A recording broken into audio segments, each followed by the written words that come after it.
The month of October is beginning to unfold with artists showing their latest body of works from Withmaker to Omenka Gallery here in Lagos. There's a feast of painting and sculpture from Moyo Ogundipe as they take us into their world of the arts. We'll get details of that and so much more on this week's edition of Art House. A warm welcome. I'm Melinda Akinlami.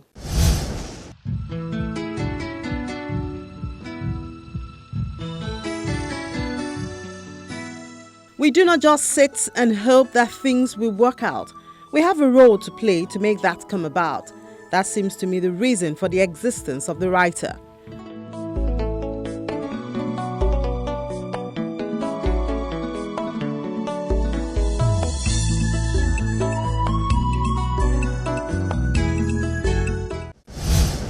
Recent paintings by Moyo Ogundipe has been showcased at the Omenka Gallery in Lagos. Now, this artist brings a breath of fresh air to the wall.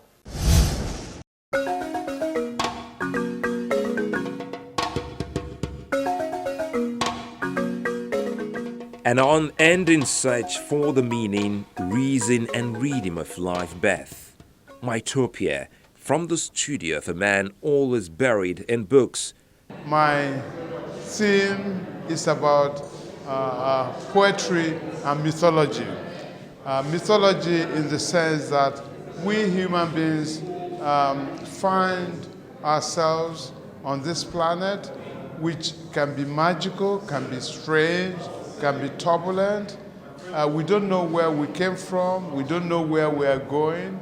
So our life here on Earth is unpredictable. And so we needed to invent stories about where we came from, about where we are going.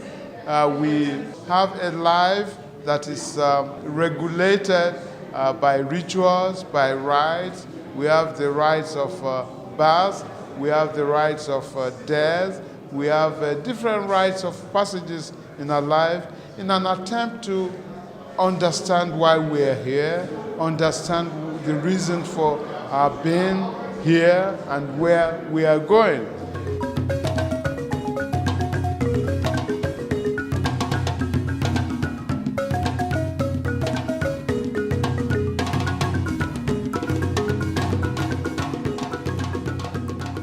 Professor Moyo Ogundipe, a leading contemporary painter, has always showed that there's more to him than what he can offer the future. Poetry is a condensation of intense feelings. So poetry helps to convey the mystery and the magic of human existence. That's why I called this exhibition Mythopoeia.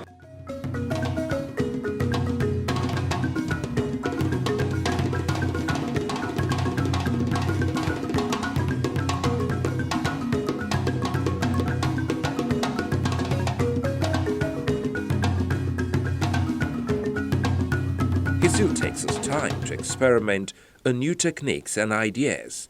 Some people have compared his painting to jazz music, soothing, evoking the emotions of a mature mind. One has to look deeply to understand what his works convey, as they are laced with symbols, signs and motifs. Apart from its obvious decorative qualities and aesthetic value, you have to take a second or even sometimes a third look, before you're able to sometimes see the forms come out at you. So they don't just hit you just like that, but you're drawn into his works. You have to look a second or third time, and I think that's the beauty of great art, because it touches you in a different way, and you're able to you just have to look a couple of times to find a deeper meaning of these works. They're not just in the face, so you have to think. It almost makes his art intellectual, because you have to look and you have to unravel the meaning. You have to unravel the figures behind the maze. You have to look deeper for a closer meaning, and that's what his works are all about. And that's particularly what touches me, apart from the amazing attention to detail. He's one of the most unique artists we have in Nigeria today. Considering the detailing, the patience, the extreme, creativity and the Africanness of his works. I am particularly impressed because of the poetic nuances that he generates with his visual sensations. When you look at the works, it's like music to the ears. You know, you don't want to even look at the content. You just want to enjoy it because of the colors, the very mobile lines, the chimerical images, and the interwoven forms, which are also essentially African. Dots and specks form the overall patterned effect, drawing strength from his Yoruba roots. His work talks about everyday occurrences, talks about even Yoruba mythology. It engages Yoruba mythology. So you can see it's a very broad, it's very broad in scope, And one thing that I find particularly interesting about his work is the attention to detail. There's a very strong attention to detail in his work, and you can see that this artist has taken his time over each piece, is dedicated to each piece. This is an artist. It's an artist that is very into his work. He's encapsulated by his work. I try to lift the human soul above from the pedestal, from the banal nature of life. I try to make the human life sing, to lift the human life above the ordinary, to look at the beauty in the known and the unknowable essence of life. He has 20 years under his belt and still counting. This is an opportunity to take stock tracing his growth over time, which is a story of influences from 2 continents. I've been trying to change the themes and the techniques of my painting. So while I was in the US, my themes were different. I was longing for home. I was longing for family and friends. I was, trying to remember the lost glories of Africa, and I was lamenting happenings in Nigeria, the dictatorship, the mindless dictatorship, and the injustice in Nigeria. But since I came back, the themes have changed a little bit. But the overriding theme of my works is a celebration of the beauty and the magic of human existence and of the universe. Colleagues, contemporaries and students are here to behold and question these narratives from the pool of a man who has experience in his pocket. Moyo Ogundipe speaks to the soul of the world. His painting speaks to the soul rather than to the mind. It's like preaching the gospel, And I think the uniqueness of the form is another issue that art historians should study properly. Essentially, it's so difficult to copy. It's difficult for you to copy because of the massive textile-like images that you have. And you can see forms germinating within the wilderness of images, wilderness of colors. And the uniqueness of his art is sufficient, to place Nigeria on the map.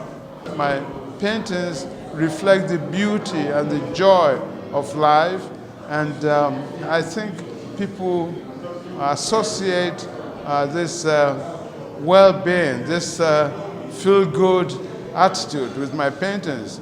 It makes them to appreciate the essence of life, the insignificant things of life, which are very valuable and very enduring. Each work of art has a uniqueness about it.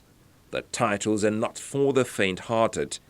I've learned a lot from the use of colors just by looking at nature, looking at things around me.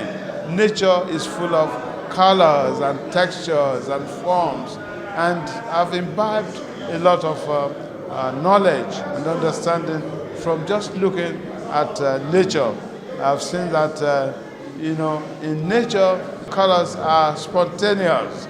There are no rigid rules about the application of colors in nature. And that is what I've tried to educate myself upon. We have detonation of cosmic seeds, clean of creation, cotyledon of songs, rhapsody, just to mention a few, which shows the professor also has a way with words. For us to see what has happened here is unbelievable. He called what he has done, he said, is mixed media. I said it's a fusion of media.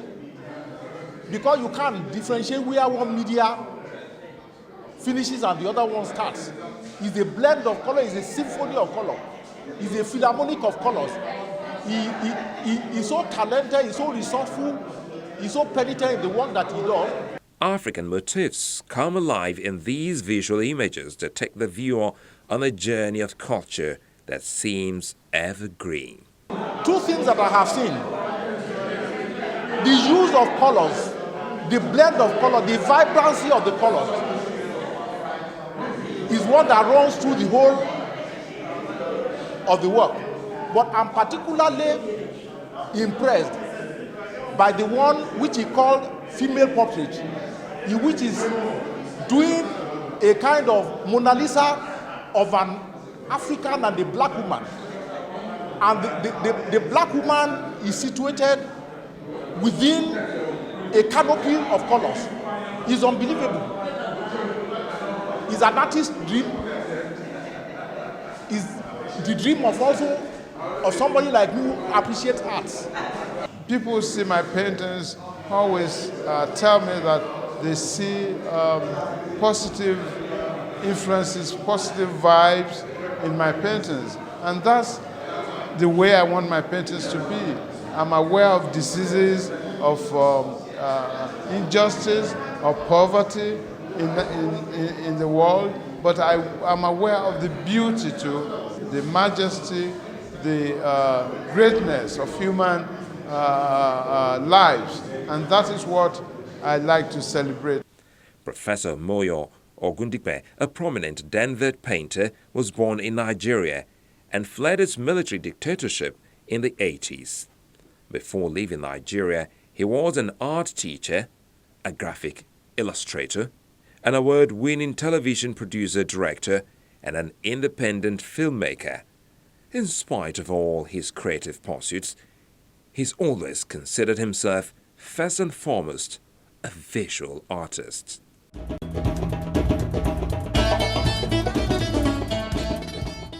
Moyo's works look different, right? Unlike the usual. Yeah, that's what we're about on the program, trying to bring all the uniqueness to your doorstep.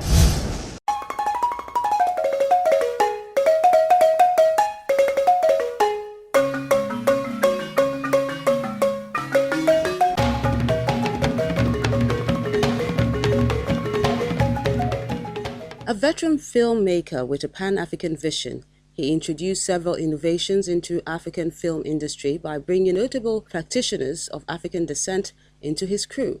In addition to picking the actors and actresses from outside Nigeria for the lead role, he chose John Seka of Sierra Leone and Princess Elizabeth Toro of Uganda, both for Kogni's Harvest and Things Fall Apart, which enjoyed good box office responses in Nigeria, and Things Fall Apart was well received, especially in Atlanta, Georgia, in the US.